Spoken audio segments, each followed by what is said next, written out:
Cette fois encore, ils n'ont pas dérogé à ce qui est devenu une tradition dominicale. Quelques 70 000 manifestants se sont retrouvés place de l'Indépendance à Kiev.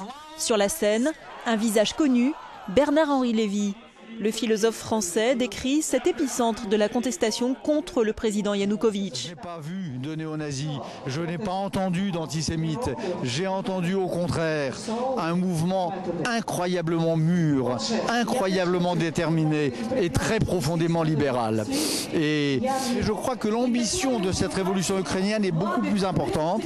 Et ce que j'entends sur le Maïdan, c'est la volonté de revivifier le rêve européen, de lui redonner un contenu, de lui redonner une chair. Quand les gens disent Europe ici, c'est pas un mot vague. Ça veut dire citoyenneté, ça veut dire état de droit, ça veut dire multiplication des libertés. Cette Europe dont nous perdons trop souvent le sens dans les pays d'Europe occidentale, elle est en train de retrouver une signification ici sur le Maïdan.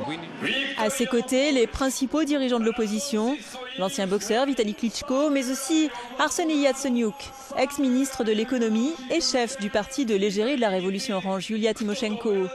Il revient sur les propos peu gratifiants sur l'Union européenne de la secrétaire d'État américaine adjointe Victoria Nuland. Ce que nous entendons, dit-il, c'est que nos partenaires américains et européens soutiennent l'Ukraine. Et c'est la première fois que c'est rendu public, qu'ils sont prêts à soutenir l'Ukraine politiquement et économiquement. Et nous apprécions l'assistance des États-Unis et de l'Union européenne. Certains des manifestants ont également rendu hommage à la chaîne de télévision russe Dojd, fermée quelques jours plus tôt par les autorités. Plus généralement, les protestataires maintiennent leurs revendications, parmi lesquelles des élections anticipées et une réforme constitutionnelle visant à rééquilibrer les pouvoirs.